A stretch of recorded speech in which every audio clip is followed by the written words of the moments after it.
Welcome to Best in Faction. A competitive Warhammer 40k podcast. What, you thought I was going to miss a beat? Please, I'm a professional. I'm Mitch, and I've been doing this for over 100 episodes. Yeah, that's right. You have.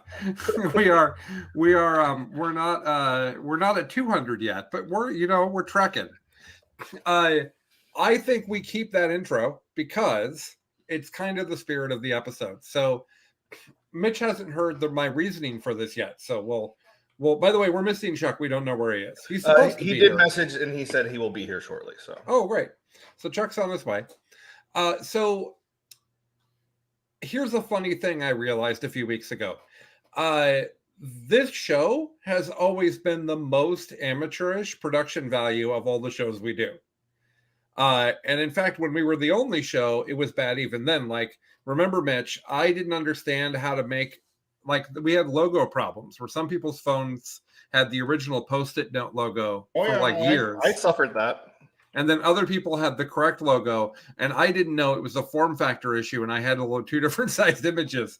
So there's always been, we've never been pushing the envelope for technology. And I realized, or for production value, and I realized about a couple weeks ago that This Week in 40K has production value and intro music on the YouTube and formatted screens and everything that you would want. And this show does not. So we're going to redo all the branding for BIFPOD so that BIFPOD can come into the same tier as everybody else. And in the spirit of that, I thought it'd be fun to have a appropriately BIFPOD episode and not plan anything. I purposefully did not think about things to talk about. There's plenty of things to talk about, but I didn't think about what they were. So before we dive into the agenda, which we don't have yet, let's bring Chuck in. Here we go. And it's Chuck. Hello. Hi, Chuck. How are you? Pretty good. We're live, so people can see you. Hello, everybody. High energy. That was a really high energy intro from Chuck. It was the same as it would be in real life, too, though. Yep. Precisely the same energy. I had to put down video games to come here. This is a whole different thing. What were you playing? High on Life. Oh, I don't know that one. It's from the makers of Rick and Morty. First-person adventure, strange trip. Very funny. Yeah. Okay, great. So I was just explaining to the people who are listening here, there now or in the future, that this show has always been the most plagued with production value things that are missing. Like, for example, the fact that we don't have a background or right now even have our names on the screen, which I'll fix shortly. And for a long time, some people had the wrong logo on their phone. So it occurred to me that all of the other shows on the network have all of the stuff. intro music and all the different things on the YouTube, and we're going to just go ahead and add all those because it's not a big deal. And I thought, in true BIFPOD, in the spirit of BIFPOD OG, as we sit here, that we would have the most unprepared episode we've ever had, to go with the embracing of our my incompetence towards making it a professional looking product. So we have no agenda, which is great. I've not put any thought. Well, we have nothing to talk about. I'm sure we all have our own individual agendas. But. That's true. Okay, I do have an agenda, but not for the show. How about that? So that's the plan. And before we do that, let's do our typical thing. Mitch, how's it going? What's new with Mitch? Oh man, just getting by with life right now. It's been, it's the holiday season, so there's a lot of spending for like just buying stuff that you've been putting off buying. You're like, okay, finally it's on a really good sale. I guess I should buy this, sort of thing. Equipping out a home gym and stuff, trying to get set up for more fitness. So just a lot of stuff like that. Hopefully maybe a new dog in the future, but we'll see. Well, I will refrain from the desire to derail the whole episode about into a dog podcast. Chuck, how are you? What's new with you other than video games that you are playing just now? Oh, that's about it. I'm off work for the rest of the year now, so I am Jealous. playing video games and building Votann, and then rotate as necessary. And then once there's not snow, 40K with Colin. Yeah. Snow? What's the snow you speak of? There is a lot of it. Just look outside. Oh wait, it's Yeah. 5 o'clock. It's pitch dark outside. Welcome to the Pacific Northwest. No, this is true. I am also done working until the new year, which I am also excited about. I'm going to spend most of tomorrow playing video games. That's my extensive planning thus far. Highly recommend. Yeah. Let's flex on Mitch some more. Then the day after that, Mitch, I'm also going to play video games. Well, that's fine. Oof. Are you going to build any Votann though? No, but the last 2 nights I did build Legos. All right, okay. It occurred to me that I have this big Lego collection stashed away, and part of it is multiple unbuilt kits. And I thought, well, I could just build them while watching TV with my wife at night. So I've just been building a Lego kit each night for the past several nights, and it's been really fun. That's what I've been doing. That's all. But I built. What did I build last night? Oh yeah, the Infinity Gauntlet. That was fun. Yeah.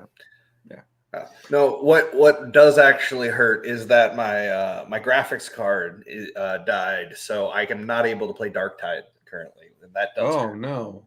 I do love me some Darktide. That just playing as an Ogren is just so much fun.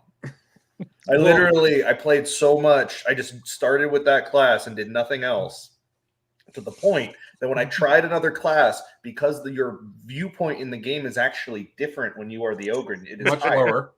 Yeah, I was like, what the fuck is this? Like, I'm a fucking ratling. It felt like, and I was like, no, I have to go back to being big. I can't deal with this. You get one taste of being tall, and it won't do. Exactly. We're evidently going blue on the unscripted BIFPOD. There was the 2 F-bombs in the one Mitch segment there. Yeah. But we'll roll with it. No, I really love that game, and and the thing that made me love it was getting a brute shield. And once you actually get the brute shield, it completely changes how the character plays and makes it immensely fun. Well, maybe I should go back to it and try that then, because I did not share your enthusiasm for the Darktide. I do want to say before we go any farther, the first topic of the show, after we're done with what we're doing right now, which is clearly not the topic of the show, the first topic of the show will be decided by the first person that asks a non-inappropriate topic, suggests a non-inappropriate topic. So anyone but Paul can ask. Yes, that's right. Anything that we actually can talk about doesn't have to be 40K related. We'll make it 40K related somehow. There you go. So someone put something in the comments, and I believe I've just tempted the internet to challenge us, which sounds great. It's never gone wrong for anyone before. No, clearly not. We're not allowed to comment in our own comment section. That's unfortunate. Oh, you wanted to put a topic in? Yeah, I was going to say Votann. I mean, like, I'm a one-track mind these days. Oh, first question up. Cannot answer it. Next question up. Yeah. Sam, your question cannot be covered. Next question. Christmas wishes. Well, that's not a topic. We could have that be a topic. Hey, guys. It's the holiday season, and I what's the statistic? It's some crazy number of holidays over like a 5-week period of time around the world. So yeah, happy holidays, everybody. Whatever thing that you celebrate, good job. Have fun. Enjoy. I don't know. Have a great time. This is BIFPOD Unscripted. We don't know what to say to you. Relax and love yourself. My wishes, however you want. My wishes are for the snow to go away, love so I can be playing my 40K games. Yes, I would like to play some 40K over the holiday season. That would be ideal. I have played only 2 games of New Guard, which saddens me. And one of the game, actually both games, the guard basically said, "What if you died?" And so neither of them were particularly involved. Turns out guard are good at shooting stuff. So far, all of my games against guard are like that. They say, "Hey, what if we killed all of your mans?" And you go, "Well, that would make it very difficult for me to play." Yeah. They go, "Yeah, but we're going to try it anyway. Let's just give it a shot. Let's see what it feels like." And each time they're like, "Yep, nope, worked again." All All right, we got another topic here. The next topic is there's 4D chess, but no 4D 40K. How do we play 4-dimensional 40K? Isn't the fourth dimension in actuality time? Yeah, so we would need to go 30K to 40K Chess clocks. while also playing in a 3-dimensional environment. It's gonna I get to be a actually lot. play all games in a 3-dimensional environment. Or we're gonna have to have multiple levels, and then we're gonna have to have teleportation stations that will get us from one game to the other. And when you move to the other one, you got to use the other rules. Well, It's gonna be we already complicated. have elevation. You can already be on top, above somebody. But we need teleporters. Okay. But then I guess All they're right. time portals. I don't know. Okay. I guess the way that you would do it is you'd have to have decisions made earlier in the game that were then revealed later. And you could add a dimension of time that way. I'm into that. All right. Well, guys, we we're could already we on could call topic. them. The audience. We could has- call them secondaries. Oh, Yeah. There you go. That's weird, right? Like, it's like there's only so many things you can do with this game. Oh man, we're already playing 40K. I want a topic from Nurgle Matthew, and I want a topic from Violence, both of which are commenting right now. What list wins LVO? Hey, that's even a 40K question. What do you guys think? Guard. Well, let's presume no new guard, because right now that's where we're at. That's right. That's let's see. Well, that makes the question way harder. Mm-hmm. Votann Is or it Pretty Red? Votann? I think there's enough trouble for Votann in places.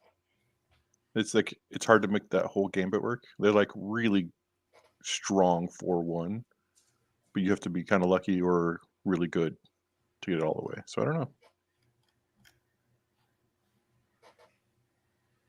Yeah, my guess is guard. But there's not. Okay, again, new guard is not going. So you're saying old guard is going to win LVO? Definitely old guard. Okay.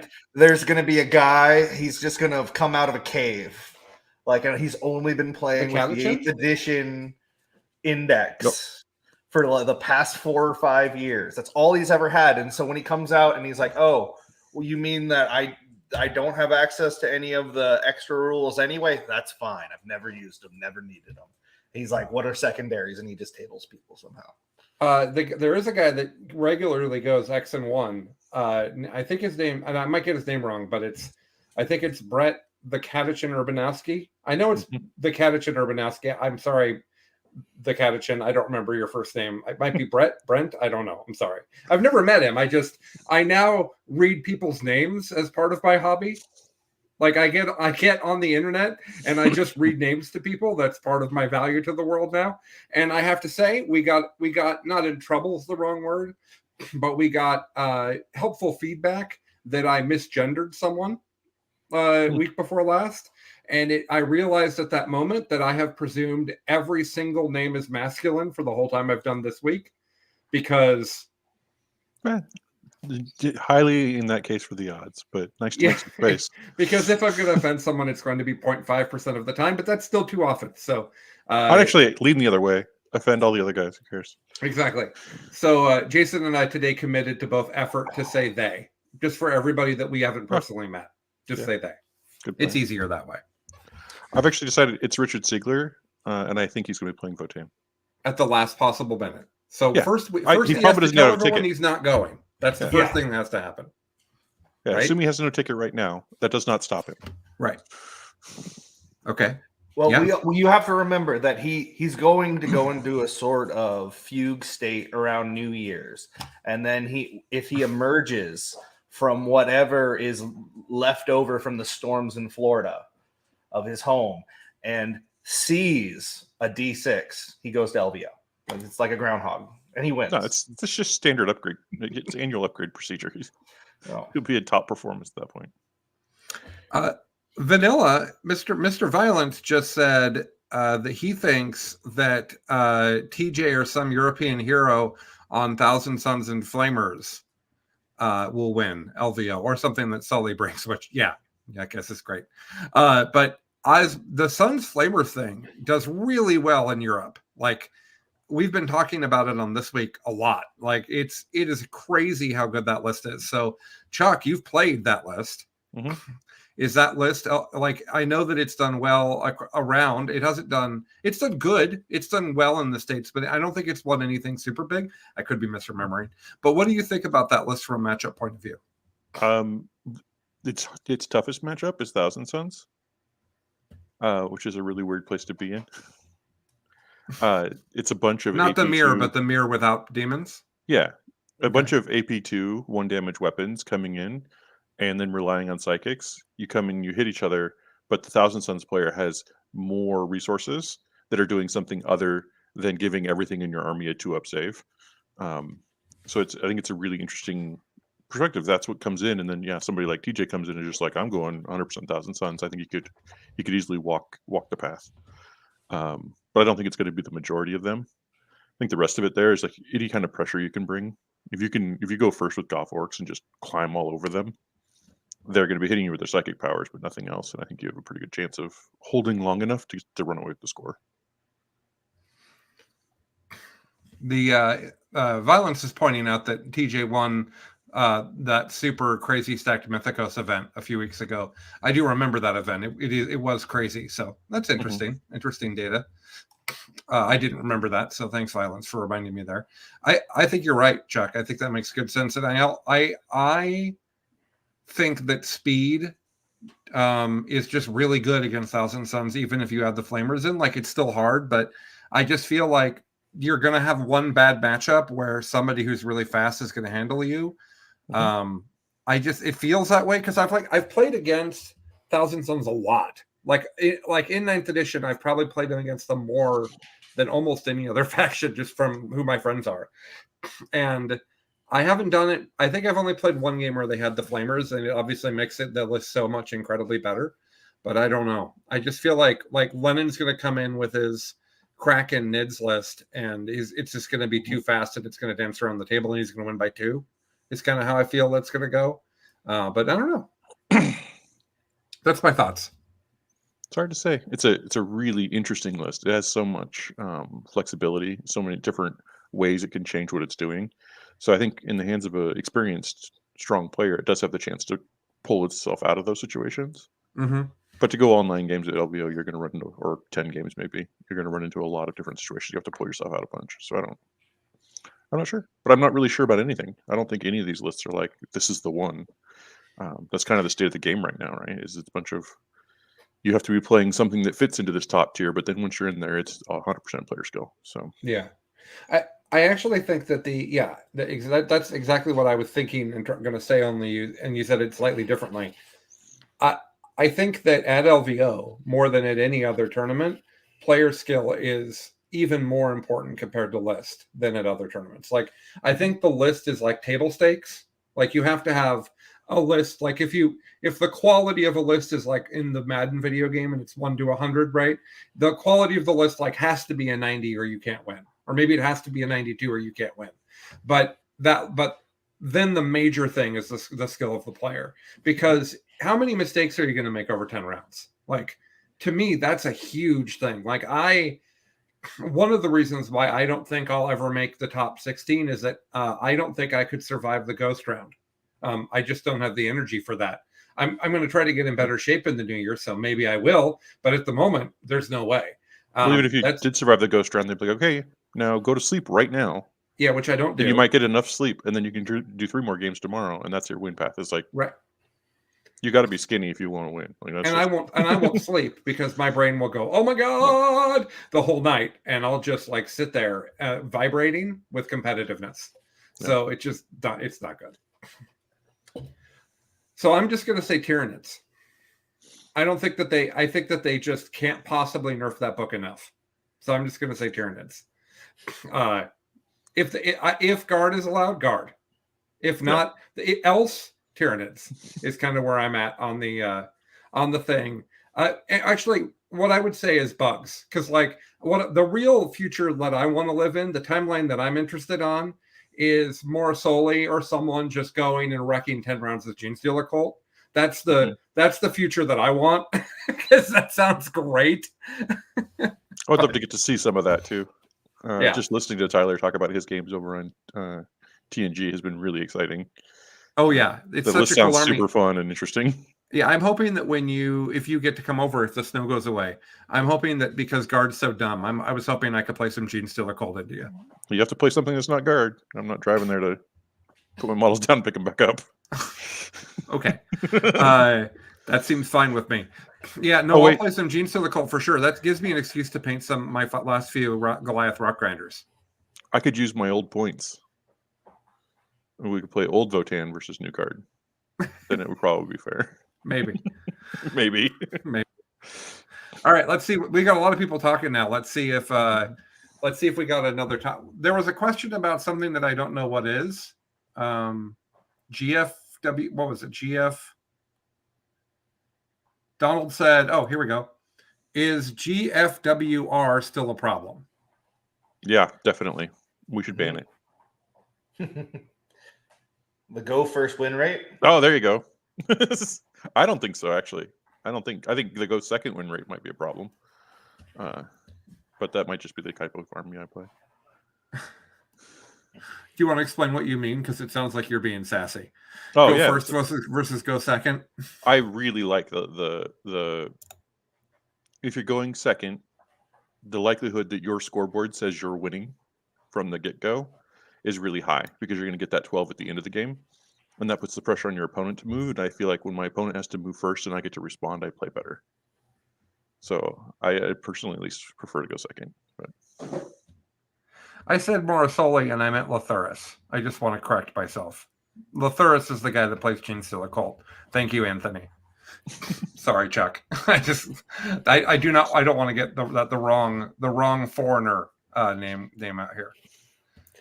I saw a lot of games that felt like they were very much decided by who went first at Slaneshmus. That obviously can be a huge reflection of the armies that are there, but at the same time, there is an amount of like, well, if I can just kill 40% of your stuff, turn one, then. So you mean not just necessarily by who goes first, but the person who went first gets to be the winner? Yeah. Because I find, like, to my example, Zach and I are often playing similar things to a similar skill level. And because we're the people that we are, it is who goes first loses, right? So it's like it flips the other way depending on the kind of army. Oh, I think absolutely. there's definitely a place that matches up. Like, that's similar to, like, what's your win path, right? Like, did you have to fight the person who has the counter to you, or... And then, Yeah, I just saw a lot of games end that way very quickly, where where you had people going, well, because I try to walk around and just check in with people, and after that kind of round 2 check in, there would be a lot of games where they're like, yeah, we know who's going to have this. He just came at me so hard I couldn't come back. Yeah. And again, could totally be reflective of the composition of the armies and all kinds of other things. I'm not saying that specifically just like the game everywhere, but well, I think that's a big experience thing. I see a lot of people who are, maybe coming out of the garage into the tournament scene aren't ready for, like, off the top of my mind, Chaos Knights. And if you're not ready for the rush that Chaos Knights are, they don't give you enough time to learn what's happening to you for you to recover. When you were putting down your terrain, you needed to be thinking about how you were going to be beating them if they went first. And you've deployed your whole army. You've already made so many mistakes, and that's not super positive. I think that's not a great experience for that player. But yeah, this was more of like I was actually seeing Chaos Knights get dunked on quite a bit, because they can't hide, right? And so it's that that list is so all or nothing. It creates that binary switch, right? Of like, if it goes first, I'm probably going to win. If I go second, and you have the tools to kill me, if you can, tick the box on my stat check, then you're gonna, this is a game. And that matches. Lucas was telling me, like, he thinks the primary skill of the Chaos Knights player is to determine whether you are deploying on the line and running at them, or if you are hiding. And to the degree by which you're going to hide, because every step further into hiding you go is more time you're not, like, more movement to get to them.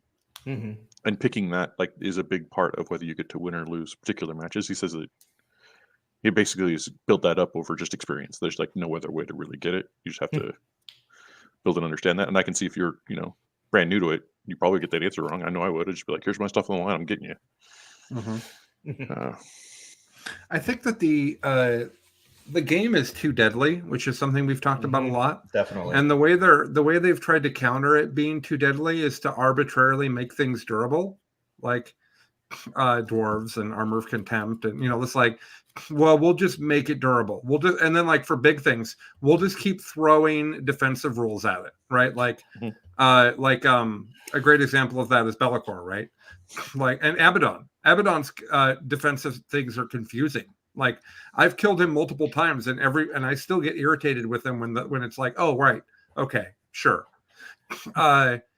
But that's what they're doing to overcompensate for the fact that we're also getting the kind of back and forth of like, okay, we've got wound gating, and now we've got ignore wound gating, and now we've got like it just keeps.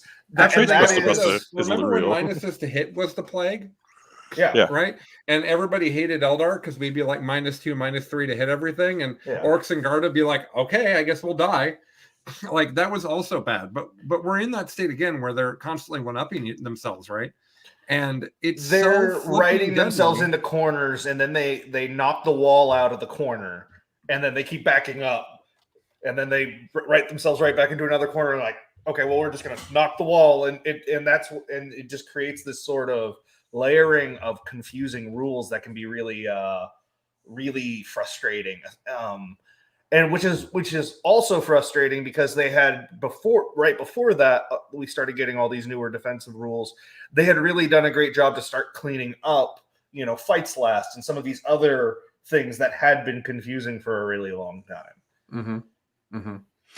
So the point, I was taking forever to get there, but the point I was going to make was, I think that at lower skill players in general, like Chuck was saying, I think the game is even more deadly because they don't know how to, like Chuck was saying with Chaos Knights, it's not just Chaos Knights. I play against people where there's a big skill gap, and Chuck knows I have the hammer gear ready at any time. If you let me kill you on the first turn, I'll do it. And so I've seen that a lot, and I've seen people put terrain down wrong and leave player place terrain and leave their whole army open. I think the game is hard for that level of player because of how deadly it is. The table's smaller. I know. I would imagine Mitch still isn't happy about that. No, but the table's smaller, and they left all the ranges and movements alone. Yep, purposely making the game deadlier. I want to be clear on that stance. If they had adjusted everything else in the game to work with the new table size, I probably would have gotten over it by now. But the fact that we have all of the same ranges and so many things that are rapid fire 12, rapid fire 24, like this, that are so clearly not based around what the table size is now is just a constant irritation.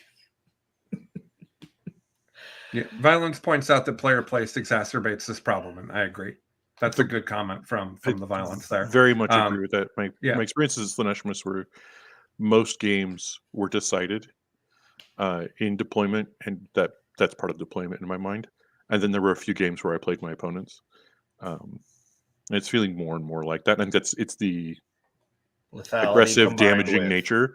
Plus, this is being the solution. But if you don't know how to play the solution properly, I also find a couple times where I've placed a piece of terrain and then realized that a guy didn't measure it properly, and now I have a problem that I have to try to get around. I hate it. I'm at the point where I don't even want to hear someone say terrain to me.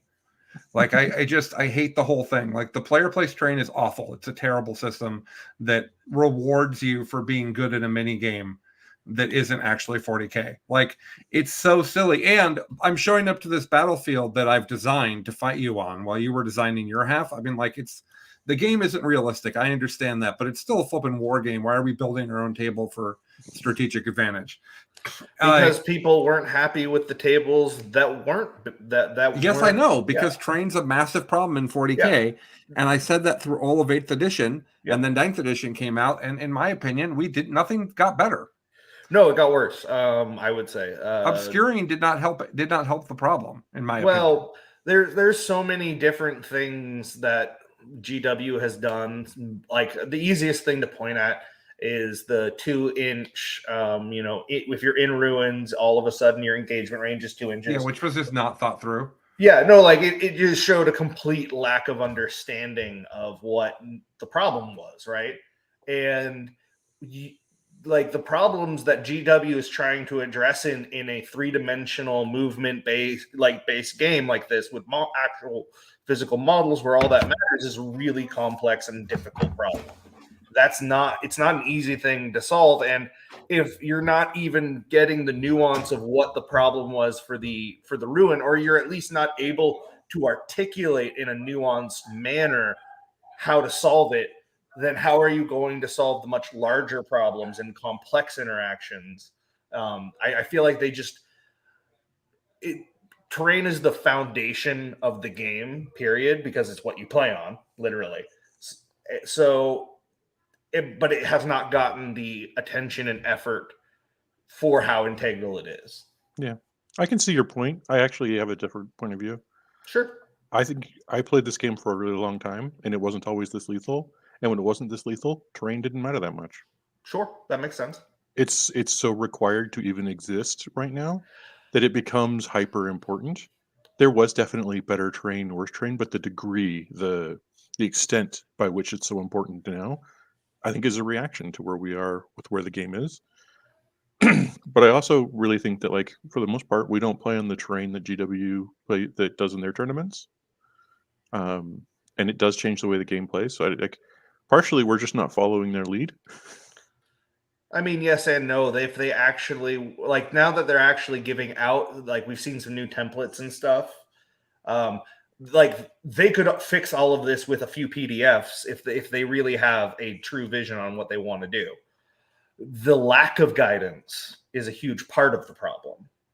I mean, the other part of it is that you can't, like, there are people, I am one of them, who do not like having a preset terrain setup. If 40K goes to like a fixed set of terrain, I have no reason to play it. It does not appeal to me. I want variety. I want weirdness. I want all of that. I understand that can't be the experience every single time. And I understand that there are people who feel the exact opposite of me and that their viewpoint is just as valid. But I enjoy having a variety of terrain. Player place, not my favorite, but I would rather have the ability to move terrain around and try and do different things than to have the exact same set of terrain every single time for a mission that is just the same meal over and over again to me and holds it holds no like flavor for me. I think, Mitch, you have not played enough player placed, because 4 ruins in a forest placed by 2 very good players is the same. I'm thirsty for the GW setup because it would be different. Like, it's who gets to put the forest, who chooses the forest or ruin in the center. Everything else just rolls out the same way every time. It functionally, sure, there's the illusion of choice, but for me, it's the same every time. It's Okay. not any better, I guess. No, I'm not saying it's better. I'm saying that the variety is more important to me than the consistency of a static setup. And I'm just saying, understand I don't think that's it's any not variety. Yeah. But I mean, I've played on a fair amount of player placed, and I like being able to get creative and do weird and different things. I have often been felt like placing forests in areas where in unconventional ways has really been useful. I understand though that if you're playing the same list over and over again, it can feel functionally the same every time. I understand what you're saying there. Yeah. In practice, it doesn't. I don't feel like there's a lot of variety, and that's Sure. just over. I have heard of tournaments that run like, we're going to do 2 player place and 2 GW ones, and then we're going to WTC one, and like that level of variety would probably be interesting. Sure. It would exacerbate the experience. Yeah, no, I don't want even multiple, more. So I don't know if that's good, yeah, but it's I don't different. want multiple levels of that. I am interested in trying out different versions of player place where you'd have maybe a fixed line for your middle terrain. I don't know. I like at a certain point it has to be easily deployable and practical. Otherwise, TOs aren't going to do it because they already have too much stuff to do. They're not getting paid, and and don't get me wrong, there are tons of TOs that go above and beyond, and they do all kinds of really cool, precise setups, and that's awesome. I'm not like there's just there has to be a middle ground of the people who want consistently this experience, and then the people who are like, no, I want variety. And I think that what you're saying is correct, that neither of those actually matter. The problem is the game's too lethal. Right. Well, the lethality, to me, I think all your points would also still be legitimate in a less lethal environment. Sure. The whole topic would be less important. No, that's what I'm saying. Is like it's all of this. If we put all this effort into trying to make system, we're bending the building around the water fountain, so to speak, right? Like you're taking one aspect of the game and shaping everything else around it to, when the reality is Games Workshop needs to just not make things so lethal. Yeah, it'd be nice if the terrain was not as important as it was. Yeah, but it is. Yeah, no, you said it perfectly. With you have to have it placed correctly to exist. Yeah, and that really hit home, I think, for me. Yeah, and I think that's honestly, if you're a new player listening to us, we say this a lot, and I've only done it a few times myself, but it did actually help. Even just like I think it's only twice. Just practice. Yep. I set up my board. I got out 4 runes in a forest for each player, and I played both sides. And just think about it cognitively. And the next time you're doing practice with your partner, be like, I said this here. What does that mean for you? Right? And just talk back and forth. Communicate what each other's thinking. That kind of sharing what you're going through and how I'm impacting you and how you're impacting me when you make decisions can really help. Somebody like figure out and take large steps forward. All right, Colin will be back with us later. Yes. No, I have said before that my preference, if I could actually have it, would be to have the WTC style light, medium, heavy. I'm not saying it has to be WC terrain, but just the concept of a light, medium, heavy. And then I'd have an equal number of all of those boards and some sort of algorithm in BCP that would make sure everyone gets to play on each different kind. Ooh, yeah, that'd be complicated, but it would be good. Yeah. Educate me a little bit on the WTC stuff. When they do light, medium, heavy, is that 3 boards that are fairly similar to each other, or is it just a quantity of terrain that they're talking about? I don't know specifically. I think that varies from WTC to WTC depending on how where it's located and how they're handling terrain supply. I'd imagine, and it's much more about the definition. Obviously, they're very good about having very defined. Oh, Anthony's saying they're not very different anymore. They're getting homogenized. Okay. Yeah. But no,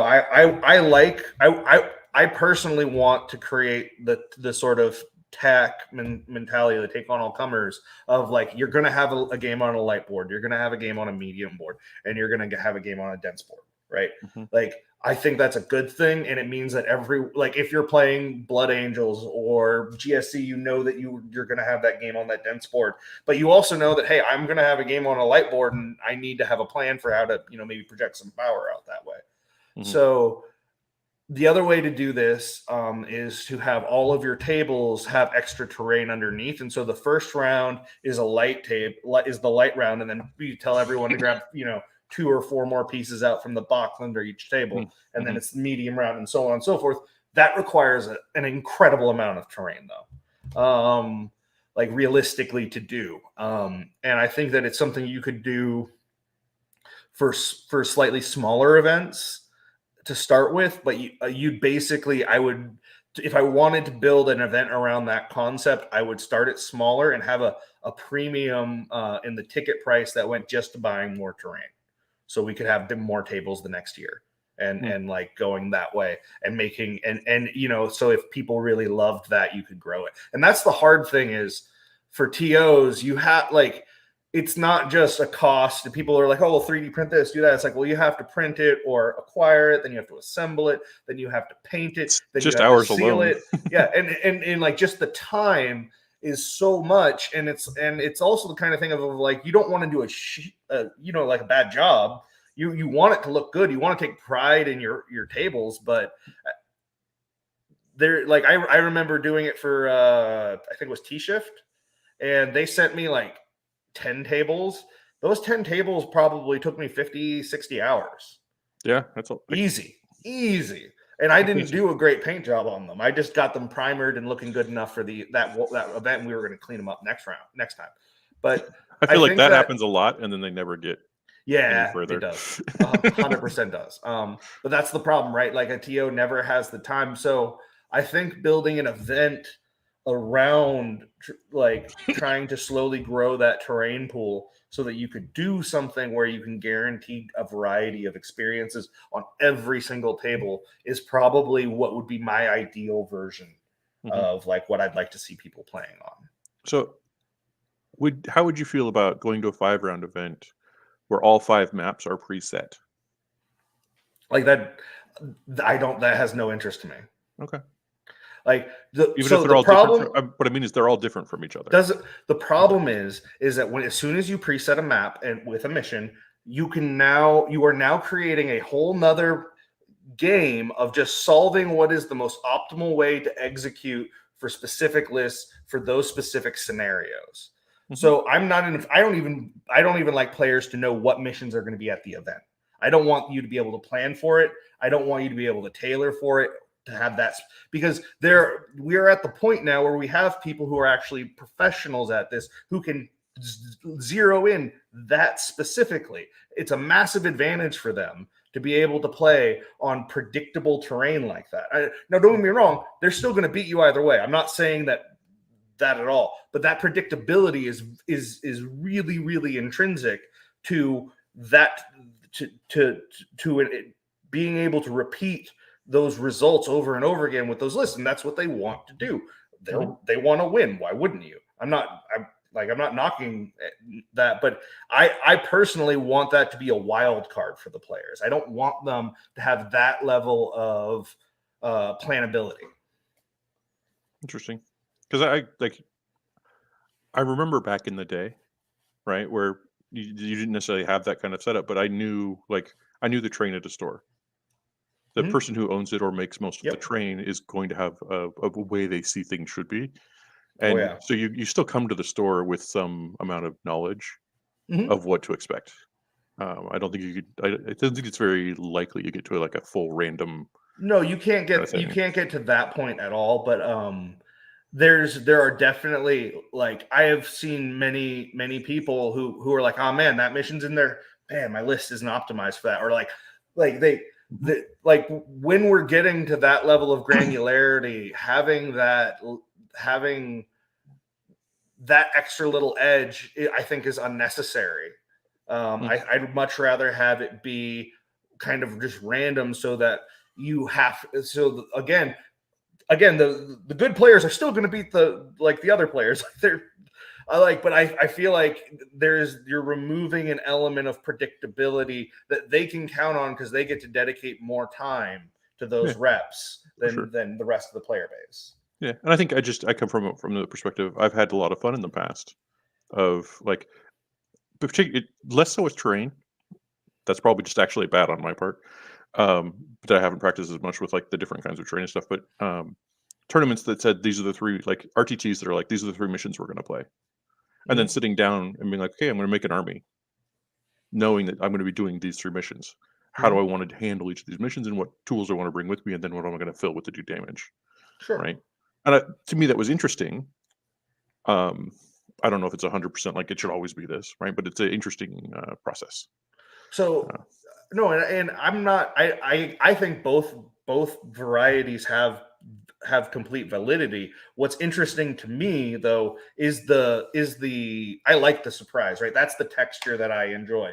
I look at it as like a static terrain layout feels more like a football field or something that's very rigid, whereas Like random terrain feels a lot more like kind of going on a hike or something that's much more random. It's something that you haven't experienced before, and you're going to go into it, and you'll have to draw on your other similar experiences to figure out what you to want do there. you want people to be more responsive and less planning towards the scenario. That all makes perfect sense to me. Yeah, I'm just trying to understand. But no, I think that I get the idea of being able to plan for it and that also being fun. And I think that both are valid. For larger events, I like it to be random. For smaller events, I don't really care.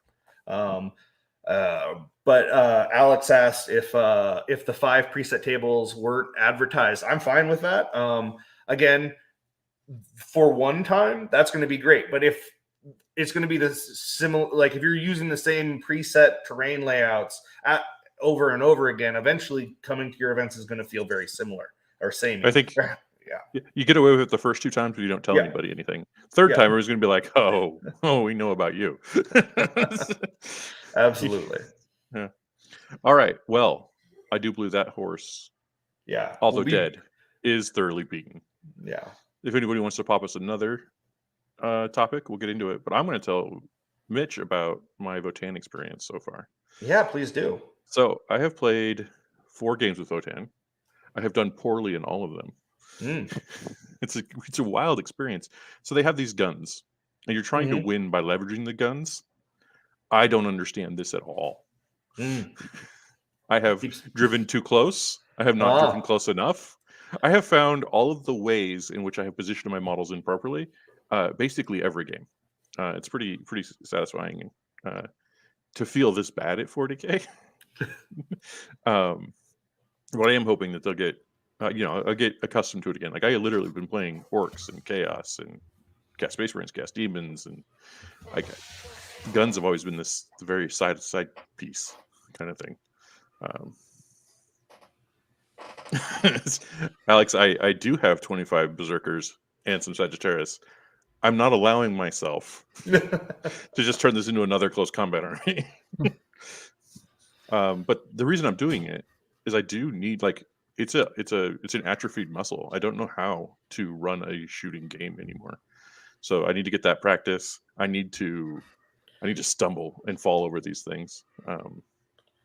But I also really enjoy it. Like it's I'm learning faster than I would with anything else, and that's really exciting. That's awesome. Yeah.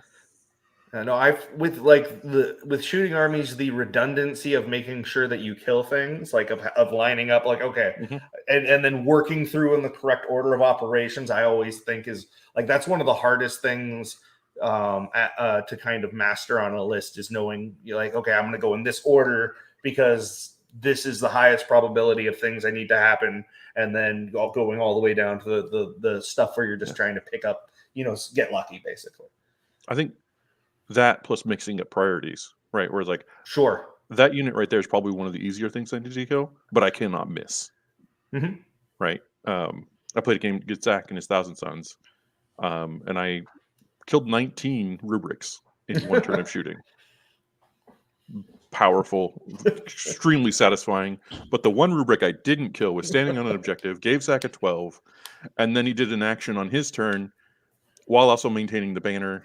That guy got like 10 points all on his own because I didn't kill him. My priority was slightly off. Sure. I should have made sure to obliterate that unit and then only kill like 17. That would have been way better. Yeah. Right? That's just little things like that are important. Hello, Colin. I'm back. Did you find the children or give up on them? No, I found them. Hooray. They were 10 minutes from mom of friend coming to pick him up. They went sledding somewhere not on our property, which was not a thing that was communicated to us, nor were their cell phones taken with them. All right. So Good decisions. I was wearing warm clothing as I stomped around the 3-acre property trying to find the children in the snow. So, no, the children did not find the shelf. The shelf is gone forever. You make a good sled, though, right? At this point, the shelf is gone forever. Whoever stole the shelf has gotten the last laugh. Actually, no, we've got, because we continue to laugh about it. We're continuing to get the laugh. I want to imagine that they have it like hidden in their house somewhere, like no one can find it. I like can't be made. I like to imagine it's actually like just been stashed in your attic or somewhere, just in like 15 years down the road. I'll be like, not oh, even damn. you, someone else who's Yeah. bought the house from you. Like, what the hell is this shelf doing here? Oh, hey, we're missing one of those in the closet over there. Let's go. So did I miss 20 minutes of terrain conversation? Is that basically what I missed? Yeah, you did. Most of it, we gave up a little bit and talked a little bit about stumbling off learning to play a shooting army again. Yeah. Okay. All right. Well, should we move on to the next question, do you think? Sure. Or do you think we should talk more about terrain? No, I think terrain should not be discussed at all anymore. Okay. Ever again. All right. So what are our hopes for 10th edition? I don't Less spend any time. lethality. I always like to say I spend no time thinking about topics like this. Yeah. Like none. Me neither. I just give me the things that are changes and I'll figure out how to beat people with them. Like I don't. This is not what I'm good at. I hope that it's exciting and new and different. Okay. Specifically beyond that, I also hope that it's simpler. Yeah. I think alternating unit activations. Well, that would be that'd be great, but we know that's not going to happen. So I guess I know. But my answer to you, Mitch, in this, and I say it with love, but I do say it with malice. Go play a different game. I am going to. There are thousands of other games who are trying to do that. You don't need to do it to this one. Tim the Sorcerer says, or excuse me, Tim the Sorcerer says they have pushed the game so hard that a reset needs to happen. I completely agree with that. Yeah, I think it would feel good. I think things are way too powerful and crazy, and the combos are nuts. And I frankly don't want 100-point Corsican units. I don't want, I just don't. It's dumb. Like I just, we don't need dwarf units that are just like, what if anything I could see died? What if that? Well, maybe we keep that part. Let's just keep that one part. No, all of it gone. No, I'm with. I think the game needs a full reset. I will happily read an entirely new rulebook, but I don't think that's what we're going to get. That's just what I think it needs. Yeah, I'm particularly happy with the way that so more and more stratagems are turning into this one specific unit can use this. Mm-hmm. I would love to see those kinds of abilities in sort of the Age of Sigmar way that are on the datasheet, and you have like a 30k reaction where you can say, this is the unit I choose to focus on this turn, and they will get this benefit. But putting all the rules for a unit in one place, instead of having somebody have to read here and then scour the rest of the book hoping to find. And then go read the FAQ and hope that the FAQ. Yeah, and the FAQ. Yeah. Yep. But yeah. I agree with all of that. I think special abilities should all have one word, like any other game in existence, and then you go look up what that word does. Yes. Right? Like all of the you come in 9 inches away, deep strike. Like universal keywords. No, that's strike. from 7th edition. That must be verboten. That only worked. That only worked incredibly well. We can't bring that back. Yeah. What's it was only the best way. I actually like the work they've done in the last 6 months on the meta, like since Charity Hammer. And so I want them to keep that ideology. I want them to take what they learned from whatever they're attempting to do. The guard book's crazy, but like in general, they're nerfing the right things for the most part. I'd like that to continue. Right? Like I want that to keep going, and I want a better game. I'd like a game that's less deadly, that's more about movement and strategy. I'd like the method of the way 40k is played by violence to not exist. I don't want somebody to set up and just come at the opponent every single time. No offense, violence, you're amazing at the game, but I don't like that sort of approach very much. I do it too. I just don't like playing against it. So I'd like the game to be slower. I'd like it to take the same amount of time, but to feel slower. I would like it to 5 turns, 2.5 hours, fine. But I would like things to die at a more standard rate than everybody on turn 2, and then we play the rest of the game of what we have left. Yeah. My answer is 6x4 board. Period. Won't fix it. Just give me my board back. Also, just to make everyone who cut their mats, just just feel so much. Just the amount of salt we could harvest. Even those people that have put tape on their mats, we've tried. Yeah. Taking that tape doesn't come back off at this point. Nope. It's been on there too long. Nope. Those mats are ruined too. Yep. Yeah. Or shrink it by another 6 inches on the left side. Yeah. Let's buy all new mats again. Yeah. I think the one thing we can bet on is that the table size won't change, because I know. but I actually do think the malice from the community would be unbearable. Like I think that the community, you know, like how in the cartoons, like a whole bunch of whatever will get together and form like bees will get together. The whole community will form a giant hammer and it will smash down upon GW. Like we just. I feel like the community is already doing that. They are so durable at this point. I don't know. They're really distracted by how much the community also hates Elon Musk. Mm-hmm. All right. Alex Taus, who's just started running tournaments himself, says, please no change. Tournament organizers would be the ones who would be the most upset about. No, and what I really want is go to 8x4. Like, yes, please. Let's go back to 8x4. I have an 8x4 gaming table. I can do that. Chuck's having a hard time with this. 8x4 is useless. I enjoyed playing Tau on 8x4 because I could put my unit far off into a corner and somebody would chase something off to go get it, and then I would be like, whoop, I left, and that unit is dead.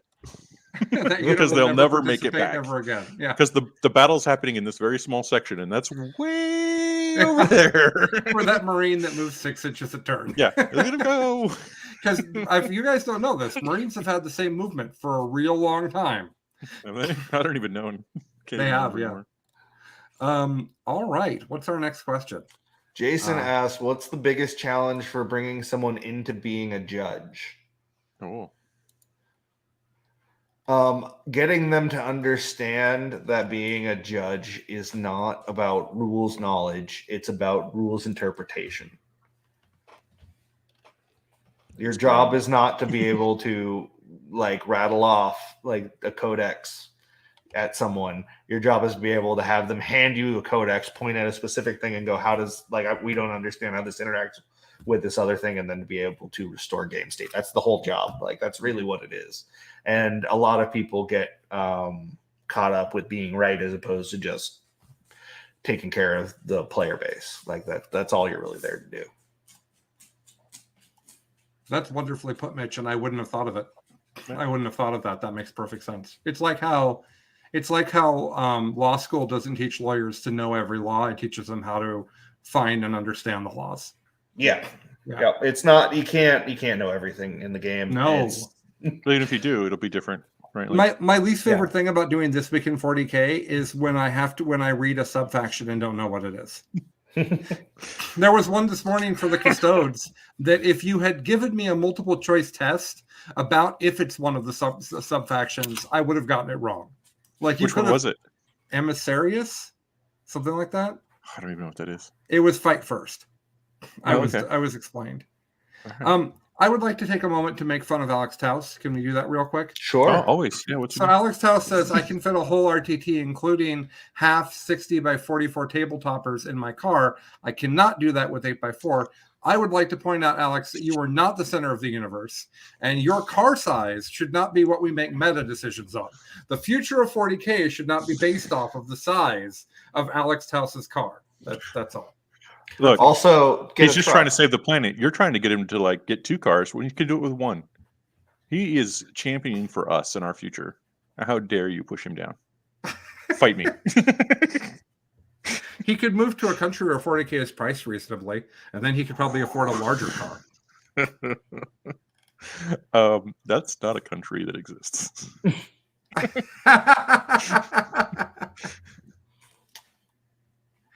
Alex, we love you. No, I tease. That's right. I'm your favorite now.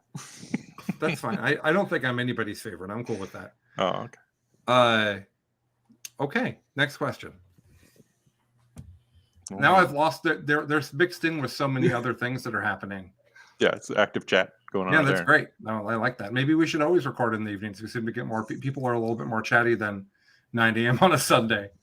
What? Why? I don't understand. What is there? Is there some sort of I know I have to set an alarm to be up on time for it. Michael like Timpey that, understanding what I was alluding to? I like that Nicholas at one point in the train conversation said, "I'm a crater in the middle of the board, man, myself." He understands what I'm saying. You either want a crater or a ruin. What's it going to be? I like the idea that we're at a cocktail party. And I say, "Oh, I work in sales." And yourself, and he goes, "Oh, I'm a crater in the middle of the board, man, myself." Like, More of a ruin in the lower left quadrant kind of guy. Big shooter, eh? Somebody asked me why I left World of Warcraft, which is a story I've told before, but I could tell again. I think they asked us about World of Warcraft too. I played it for 1 to 2 whole evenings. I have a warlock out there somewhere. That is not for me. Yeah, it was. I think I played an hour of World of Warcraft. It did not stick. But Shattered Galaxies, the first massive multiplayer real-time strategy game. Now we're cooking with gas. So, Mitch, you'll love this story. I'm on it. So, one of the things I like about my current job, this is relevant to what Mitch just said. Why are you laughing? I'm laughing at Nicholas. What can I say? My paper was a crater man. Oh, my Pappy was a crater man, and his Pappy was a crater man. We're a crater family. Okay, that's great. It's wonderful. Should I make a shirt that says I'm a crater in the middle of the table, man? Because I kind of want to. So one of the things I like about my current job is I often am selling to tech nerds. And often these tech nerds in their now everybody works from home lives have incredibly nerdy things in the background. One of my customers is always painting Warhammer Age of Sigmar models while he talks to me, just 100% of the time. The fact that I know some of their names earned me significant points. Mm-hmm. But yesterday, I'm on the phone and there's a guy that has the box art for 2nd edition Twilight Imperium as a framed poster on the wall behind him. That is a man who likes Twilight Imperium. That's what that is. And so did you ask him how many friends he'd lost to the game? It's me. Yeah, no kidding. That game's rough. But it's me and him and one of his coworkers. And I said to him, "I'm going to need to ask you about that Twilight Imperium poster." And his coworker says, "Can I go first?"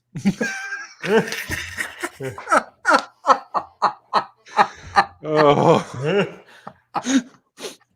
That's a woman that has asked that man about that poster before. Mm-hmm. That's a lesson that was learned.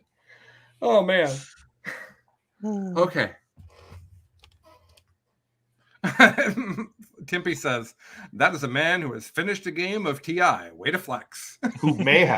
Yeah. But did he play it properly? No. No one plays TI properly. It's like people playing Risk properly. Tau players be like, "The crater good." Yeah. Timpy suggesting that you pay points for your terrain, which I thoroughly am amused by. Ooh, I would like trade on my side. We talk about like player place terrain being a mini game. Well, maybe we should just have a different mini game at the beginning. So, like, what if to get for who got what pieces of terrain, you had to play like Pogs? You had to get your slammer out and just really player place terrain, and I get to set up my opponent's terrain. How about that? Yeah, I like that one too. There's a weird step in there where you're like, okay, bring your own terrain. Here's what you can pick from. Yeah. Yeah. Player plays terrain, but everybody has to bring their terrain from home because we makes it really easy for the TO. He's just like, okay, show up. I'll have mats for the shop because they can be like, you can buy it all here, right here. Yeah. It's just an inventory. Yeah. People come by and look, and you're just like, you forgot to bring terrain for the tournament. Don't worry, you can buy this package of terrain. Pre-painted terrain. Don't worry, we rolled the labor in. Oh man, what if all the terrain? So Tim the Sources says, what if they were all allocated to a table placed terrain on, and then the whole tournament got random tables? I like that. What I was just thinking is we make it much more like American Gladiators, and we have a giant table in the middle of the tournament with all of the terrain on it. And when the buzzer goes, you run and you grab the terrain and you bring it back and you put it in your deployment zone. I don't So like you the want running musical part. chairs terrain. Look, a good old brawl right before the tournament starts seems great, but I don't want to run at it. I mean, Okay. traditionally you have that in the parking lot outside the venue because it's Yeah. messy. Yeah. And then you have to wear a body cam to the next tournament. I mean, that's only if you threaten to have a fight and then don't. which is the worst possible path of things. Is that right, Mitch? I don't know. It's certainly one of the sadder set of things to happen. You could have just not said anything and been fine. If you're not going to fight, then don't say anything. On camera. Okay. All right. Anyway, sorry. Yes, violence. You're right. Violence would have a very unfair advantage. He would have combat fighting experience combined with low center of gravity. I don't want to mess with that. Like if he hits either Chuck or I anywhere in their hip lower, which is really easy, we're going down. Right. But this is where you got to have a strong team. We're going to bring some people in who will handle getting the terrain for us to then play with. Okay. What if we just made the table that the terrain is on just taller? I think 40K player place mosh pit has been talked about enough at this point. Yeah. Maybe we move on. I don't know. I think the height of the table is pretty important, but yeah, we can move on. Okay. I hope everybody else is as amused as we are. That's really a hope because I'm very amused right now. I'm looking forward to the person who just pops in the car and throws this on before they go on some trip, and they're just like, "What the hell?" Yeah. Welcome to your this? first episode of Best in Faction. Yeah. I don't think this is the episode where we'll be capturing a lot of new. Tell us about your last episode of Best in Faction. Somebody shoots. We moles? insulted our Oh. listenership. That was mainly We're talking what we about did. indirect fire for Votann. They have mole launchers. Watch out. This content is made of content. Okay, it's like hockey. Each team gets a designated enforcer. Now we go. Okay, so it's a team tournament, but each team only gets one person to go get the train for everybody. All right. That person is allowed 3 pieces of armor and some sort of non-edged weapon. Well, so I'm hearing Mitch says the shield is probably game changer, so let's get that in there. You want a good shield. Well, we would need an ogre. Okay. I recommend we get one. I have a strong desire to have Mark Perry on my ATC team suddenly. I'm Yeah, not yeah. sure why. Like, He's I super just... good. Super effective. Why is he carrying 4 people and the terrain back? Yeah. The whole terrain table's moving towards us. What's happening here? All right. For those that don't know, Mark, at his first charity hammer, moved a baby grand piano by himself. Yeah. Just, Not on wheels. He picked it up. Cooperation is hard. He just decided he could just be 5 people and be fine. Yeah. Yep. That's right. All right. So Mitch left. That's too bad. I'm sure he'll be back soon. Yeah. All right. Well, I figured we'd go for another 22 minutes. So what would you like to talk about, Chuck? Have you heard about Votann? Have you heard about Votann? I'll tell you. Let's talk about beams. Okay. It's- Beautiful beams. It is an incredibly satisfying mechanic. I really enjoy the part of my turn where I try to set up my land fortresses to shoot beams at people. And then also from there, trying not to blow up units before I get the extra shots with my beams and being all greedy about it. I think that's a mechanic that I get to enjoy a ton. But I have to spend a lot of time explaining it to my opponents, or they will really, really not enjoy it. Because it's really gotcha-y. It's really fun for me, but can be really bad It's for somebody really fun who doesn't for know what's you happening. because of how powerful it is. Right. Yeah. Well, like Zach and I played, and we talked about it, but I sort of assumed he understood, and then he took his turn, and then that's where I picked up all those rubrics. Right? It's like, oh, and he's like, that felt really bad, and I was like, okay, I did not mean to be that guy, but yes, my army shoots very, very hard. At the You end should of the hide. episode, maybe for the newer players, I'll explain how I had to teach people how Yannari works. Oh, At the geez. That is innate edition. a half an hour conversation that they still won't actually be able to process. And they're in like, time now for we it to don't matter. have time. We should play on the clock. And I'm like, no, it's going to be fine. We'll be good. I'll explain this entire situation on my clock. I will not use half of it. Yeah.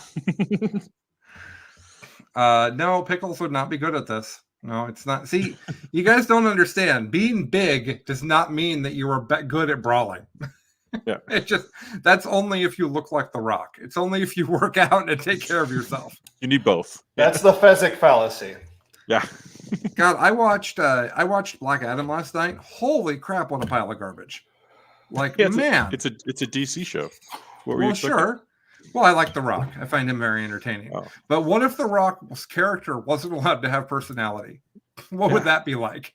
Ooh. It'd be called the Scorpion King. Ooh, I like the Scorpion King. Or at least 30 years ago I did. I don't know about now. Yeah. It's fine, but like we're talking about a franchise that contains both The Mummy and The Mummy 2. Yeah. If you don't go back, you don't ruin your memories. Yeah. That's what I've learned about old television. My wife and I, not that many years ago, watched The Never-Ending Story again. That movie makes no sense as an adult. It makes literally no sense. At the end, I asked Stephanie to explain the climactic sequence to me. She's like, I don't know. I'm like, okay. They reached the point where they had to put an ending on the movie and ship it. So they did. Yeah. At some point, the LSD wore off, Yeah. and they wrapped up the screenplay. Like, it's not complicated. No, No. it's completely normal. Everything's fine. I think that's how a lot of children's movie screenplays in the 80s and 90s. Sorry to had break done. anybody's dreams, but Jim Henson did a lot of drugs as well. Actually, so fun fact about that, he tried LSD, only gave him a mild headache, didn't do anything else. Who talked about it? It was in his autobiography, or in his biography, not autobiography. Jim Henson did? Yeah. Oh, okay. Yeah, it only gave him a headache. He did enjoy quite a bit of marijuana, though. Well, sure. Because he's a reasonable human. So I have Tim and are asking about the Zeech dream, which I assume is pointed at me. Tim, I am currently. Well, actually, 8 last points. night, Chuck. Oh, you got it. Okay. There were these birds. Never mind. Go ahead. No, I need to hear it. I don't think I know Colin. the lore well enough. I wasn't going to get farther than there were these birds. And then I was going to talk about only one breast. And then I'm like, now I'm Slanesh. I've wandered off of Zinch now. So I'm like 8 points behind Josh Jenna, but he has 4 As he events. announced on his Facebook. Yeah. Well, I announced it on Facebook when I took it from him. It's fair. So I'm 8 points behind him, but I have not played my 4th event yet. So I should catch him pretty well, but I don't believe LVO's in the cards for me. So my idea is to get as far out as I can to make it as hard for him as possible, and then see if he can, like, he'll just have to play against my score when he goes to LVO and see if he can buff those numbers up and take it from me. Is the prep event at Birds a GT? Yeah, Is Is it? it? it will be. I Well, mean, let's go to that because I also don't get to go to LVO. and I'll be there, so we get to see each other. I believe it's big enough for. It'll probably end up being GT size. It usually is. I knew that he had an RTT at some point, and I didn't know if that's what it was. Well, So. I do like going to a GT at Birds, so I'm sold. Yeah, that'd be fun. I don't know what I would. Oh, maybe I play Gene Stealer Cult. That'd be like, I don't care about my score at all. You play 4 Bane Blades and you like it. 4 because I have to cheat as well. I've got to be Why? that guy. No, not the same Oh. the chassis, not the exact model. Oh, Yeah. okay. Mitch just told me to cheat. Look, he approved it. He's the TO. Yeah, all right, True. fine, Mitch. Holds up in court. Yeah. Maybe I'll play Gene Stealer Cult. That'd be really fun. The reality is that real life slapped me around so much this year that I didn't get to go to like anything. Yeah, I don't even have. I'm Sidetracked. missing a score still. Like I've been almost no events. So I need to go to one, and so I could totally go to that one. And I don't know what I would play, but it doesn't actually matter. Is where I'm kind of out on that. I was chasing Yanari, and then everybody else realized that Yanari was good. And now they've won a bunch of big events, and it's like, okay, well, I don't have the events to chase that anymore. Someone else discovered it. partially, some of them might have discovered it because Billy and I would not stop talking about it. That is possible. That is true. Yes, that is possible. Oh, your final Zinc score at a bird event seems fitting. Oh yeah. That's good. I like it. Do you get to play with rubrics for that? I forgot how you're chasing that. Or that's the list with the soul grinders. It's the Soul Grinders, Be'lakor, Abaddon, and Flamers. Okay. Fill with Sure sounds like a command Zinch points list. yeah, it's really good. I hope that the Flamers get reduced in power, but not in a way that means that I can't make that list function anymore. Mm-hmm. So I'm hoping for functional changes over points changes, but we'll see. Okay. That bird event's probably in like 3 weeks. Well, I'm ready. Army's in the box right over there. Yeah, I have to figure out what I'm. Ooh, can I play Votann? Sure, I got that too. Ooh, maybe I play Votann. Let me see. You probably want to play Nick's list. I got to paint like 5 berserks, and you're ready to go. Maybe might play Votann. That'll take me all afternoon. I don't know. I also kind of want to take Emperor's children to a tournament. I do not have that. That list amuses me greatly. I don't actually have the Noise Marines. Well, maybe it's like 4 Blastmasters. I bet Paul has extras if I really wanted to That's true. to run that red. But I don't think I can actually take Chaos to a tournament. I think that would just feel too wrong for me. I just don't think I'd be able to. Couldn't do it. I'd yellow card you immediately. What I also could come up with a list of things I could take and let the community decide. Yeah. Because again, I'm just going to go and have fun. I'm not going to win that event. It's going to be Admech. No, I'm not going to let them pick from anything. I'm going to give them a list of things I feel like I could competently play and would enjoy. Yeah. Oh, I am tired. well, of that's going to limit it like drastically. But like, do they want me to play Lenin's Kraken list, Mono Gene Stealer Cult, Votann, Ynnari, or Eldar list that has the Avatar in it? I think that might be the 5. I don't know what that list is, but Kim painted me an amazing Avatar for me, and I feel like I should take it to a tournament. Yeah. My vote is for Votann because I'd like to get your perspective on that army after playing it. Man, Alex, I don't know how far. I don't know what is the most least likely list for me to take to a tournament, but 13 Knights is somewhere. Yeah, it's competitive for like my experience of taking a small number of models to tournament. I've done it twice, and both times I was really mad at myself. Yeah. Anytime I've taken under like 20 models, it's been a bad experience for me. Yeah. I think it's something it's really good to know about yourself, right? Because it's not necessarily performance. You can't enjoy playing that. So even if you take a small number of models, get to play through 5 games and get a pretty good chance at winning, like, did you enjoy your weekend? No. See, Honestly, I want to play Guard, but I don't want it to be as broken as it is. I'm excited. That book is great. Like, much like how I felt about the Tyranid book and also the Eldar book. Like, yeah, these books are too powerful, but they're great. They're written really interestingly with lots of stuff going on. They made Guard interesting for like the first time in a really long time. And I can't play with it because it's sort of not out and because it's also too good. Weird. I went that with the Votann. The spoiled book came out, and I looked at it and I watched the battle reports, and I was like, "Oh, that's just busted." Didn't buy anything, and then it was actually difficult for me to find models because by the time they fixed it, and I was like, "Oh, I'm interested now." There's nothing on the market, right? Like, right. Very frustrating. So Tim said that he'd like to see you play Goth Rush and Unga Bunga. I'd actually like to see you play Goth Rush, but not Unga Bunga. Like, I think if you played it really like carefully, it's way outside of your comfort zone, but I think you have the skills to get there. I don't think it would be really interesting to see your perspective on it. What's the difference between Goth Rush and Unga Bunga? Well, Unga Bunga is a style where you just put it on the line and rush at them without any consideration. Oh, that's what you mean. Okay, I thought there was 2 different lists you were talking about. No, you just play Goth Rush.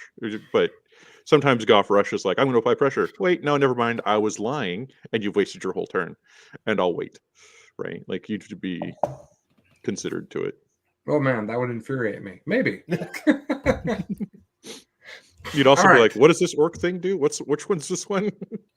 Yeah, the nonsense names.